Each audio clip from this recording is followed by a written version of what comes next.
هلا وغلا حبايبي، شلونكم؟ ان شاء الله الكل يكون بألف خير، صحة وسلامة يا ربي. صيام مقبول وتقبل الله طاعتكم يا ربي. وصفتنا لهذا اليوم هي وصفة القطايف. طبعا أنا مقدمتها بالقناة سابقا، لكن أكثركم تعتبون أنه إذا هي نتيجتها كلش ممتازة وبالتفريز ممتازة وسهلة، ليش ما قليتي من عدها وشوفتينا قوامها وشكلها بعد القلي؟ فلهذا قررت أرجع أعيد الوصفة وياكم، وإن شاء الله يا رب تنال رضاكم وإعجابكم. مقاديرها كلش سهلة: 3 أكواب من الطحين، أي طحين متعدد الاستخدامات أو صفر، أي شي متوفر. 1.5 ملعقة من الطعام من سكر الحبيبات. 3 ملاعق طعام من النشا، لكل كوب طحين ملعقة نشا. 3/4 ملعقة خميرة. طبعا الملاعق كلها استخدمت ملعقة طعام، والأكواب اللي تستخدموها نفس الكوب أمشي على كل المقادير السائلة والجافة. عندي 3 كوب من الحليب السائل، الحليب هنا يكون دافي. و3 أكواب من المي، يعني لكل كوب من الطحين كوب مي وملعقة نشا وربع ملعقة من السكر الحبيبات وربع ملعقة من الخميرة. إذا حبيتوا تقللون الكمية، بس أنا سويت هاي الكمية حتى تمشيني يعني إن شاء الله تقريبا نصف الشهر بإذن الله، على حسب طبعا سحب الكمية وعلى حسب انتو شو تستخدمون. قوامها هنا راح يكون يشبه قوام الكيك لكن سائل. راح اغطيها واتركها تتخمر. هنا ما تتركوها تتخمر هواي، بما ان العجينة سائلة فراح تتخمر عندي بسرعة، فاقصى حد اخليها اما 20 دقيقة و30 دقيقة، اكثر من هذا لا تخلوها لان راح تشتمون من عندها ريحة خميرة كلش مو طيب. باعوا قوامها ما شاء الله. هاي بعد مرور تقريبا 25 دقيقة، حتى مو 30 دقيقة. راح احضر الصينية اللي راح اخلي بيها الاقراص مال القطايف، وضروري يكون وياكم منديل رطب، حتى وان نشف. باثناء ما انتو تشتغلون ارجعوا رطبوه مرة ثانية، بخوا عليه مي، ضروري يكون رطب. والمكيال اللي راح تقيسون بيه على حسب انتو شقد حابين انه يكون القرص مال القطايف حجمه. انا هنا عيني ميزاني، احبها تكون وسط، لا كلش صغيرونة ولا كلش كبيرة.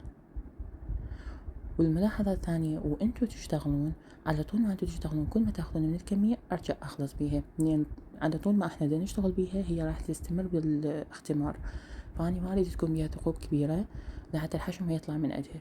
فاثناء ما انتو تشتغلون كل شوية اخلطوها حتى الفقاعات هذه الكمار من عندها تروح. حضرت هنا مقلاة بس تكون غير قابلة للالتصاق، واذا عندكم يعني نوعية ثانية فيفضل ان تدهنوها بزبدة او زيت. انا هنا محتاجة تدهنها باي شي نهائيا، والنار تكون وسط، ضروري تكون وسط لحتى تحصلون على لون ذهبي وكلش حلو.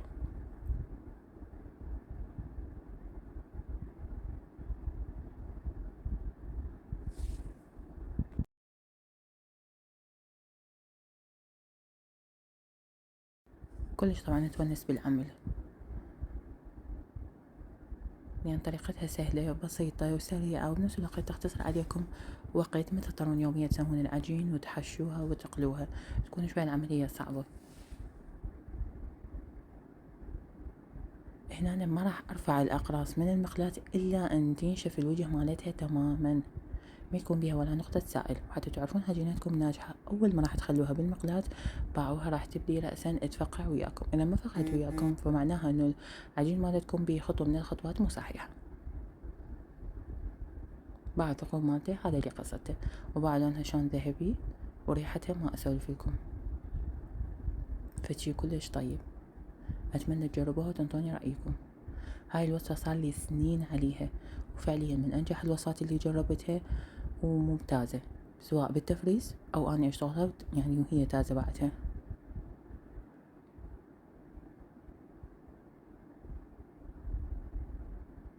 هنا أنا بعد ما خلصت كل الكمية بقى ما شاء الله تبارك الرحمن، كمية كلش بركة صارت عندي.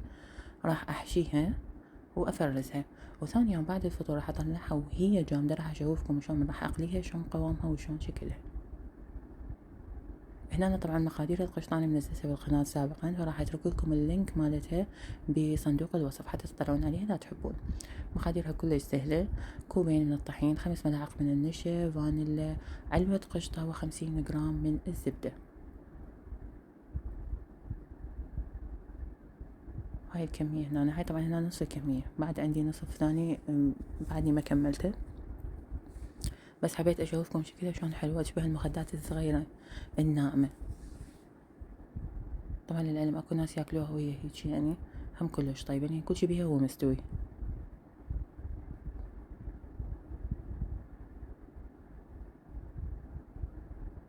انا بعد ما كملت الكمية كليتها راح اروح اصفها بصينية للتفريز.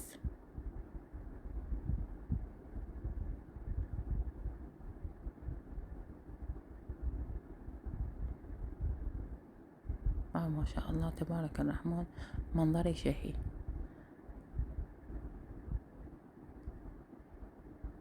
هنا أنا بعد ما فرزتها طبعا أنا ما خليتها وهي تازة لحتى تشوفون النتيجة شقد هي ممتازة وناجحة وتسووها بدون ما تخافون.